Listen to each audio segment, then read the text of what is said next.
Something I like to share some ideas and thoughts with you. I'm not asking that you believe anything that I say. I'm not asking that you agree with me. And if there's something that I say that can fit and work for you, I say use it. If not, discard it and let it be.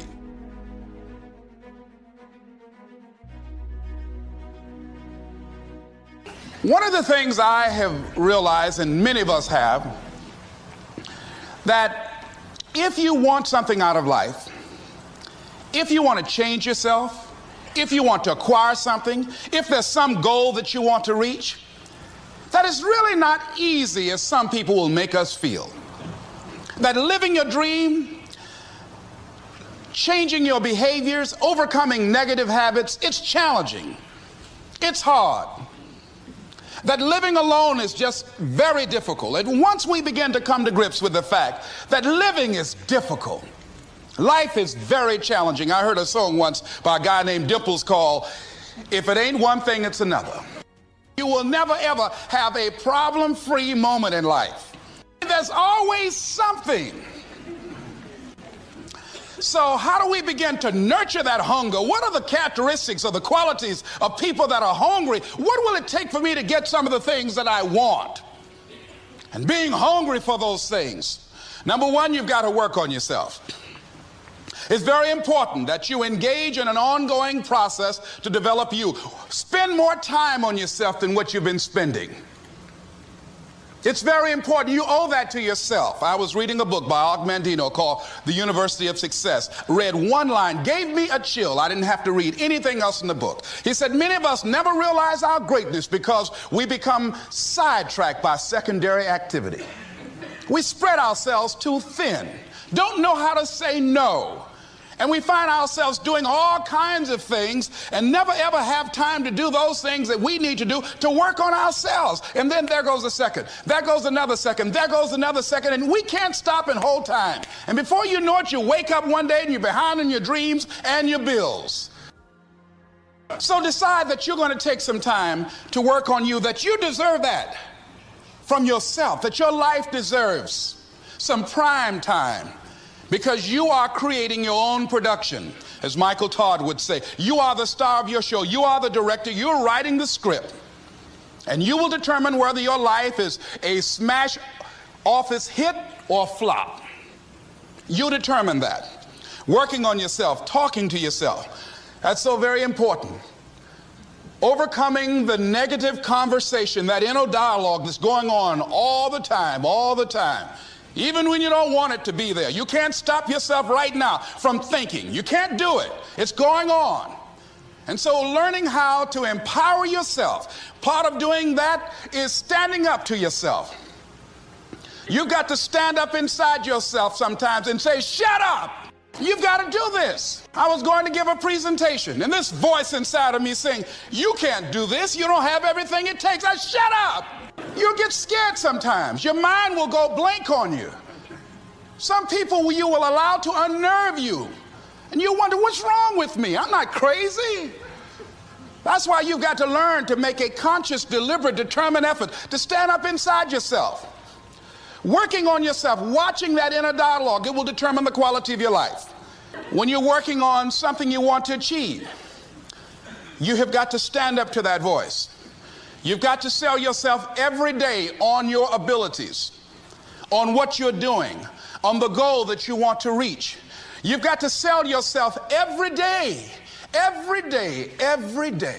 according to your level of belief. It will manifest itself in what you're doing. Whatever we have right now, whatever we're demonstrating in our lives, is a result of what we believe subconsciously that we deserve. And part of increasing that belief level is that you have got to convince yourself every day. You've got to sell yourself. I do a lot of training for many corporations, and I conduct sales seminars, and I've heard all kind of guys doing techniques and training people techniques of how to close sales and how to work with and begin to control the sale and how to ask for the close. Let me share something with you. You can learn all the techniques in the world. If you don't believe in yourself, it won't happen for you. I learned all of it. So that's why I do a training called Focus on the Seller. You've got to focus on you. And as you convince you, as you sell yourself every day, you will begin to see a difference in the things that you're doing. Selling yourself on your ability to perform a job, to achieve a certain objective. Telling yourself every day, here I go again. And I got what it takes. This is my day, and nothing out here is going to stop me. That brings me to the next thing. It takes courage to act. Part of being hungry when you've been defeated, it takes courage to start over again. I used to do door-to-door sales, and I was working with another friend of mine, and door-to-door sales, I mean, it's punishing. It's cruel and unusual punishment. And I was a little boy knocking on the door. Hello, would you like to buy a nice working television set? No money down? No! Bam! They slammed the door in your face. And the friend of mine that was working with me, they slammed the door in his face, and I looked back, and he was going to the car. He said, I can't do this. And he sat down in the car, and he said, you go ahead, I'll be here when you get back. Now, he had a mother and father to take care of him. My mother was ill. I am adopted. I was hungry. I had to go on. I learned something about myself. That when you step into your fears, somebody said, it was Winston Churchill, he said that courage is going from failure to failure without losing enthusiasm. When you step into your fear,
and continue to push yourself to go on, something happens for you.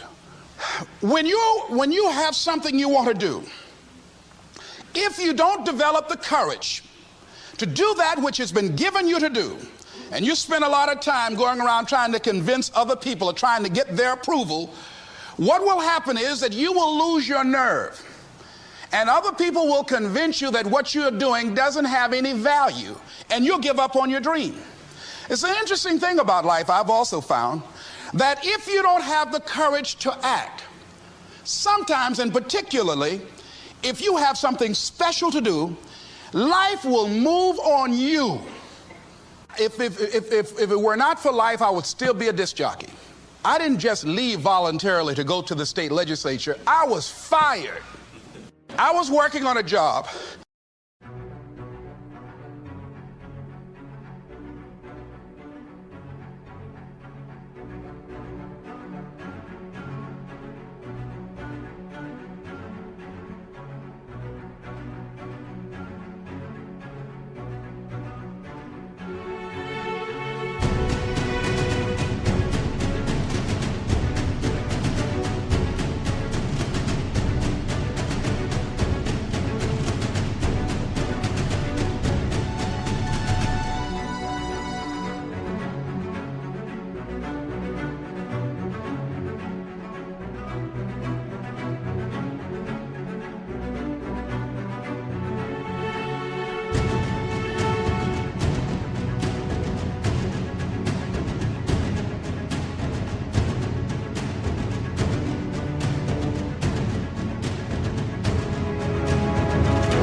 And I came home one day, I was married at the time, and I told my former wife, I said, that guy Bert I work for is stupid.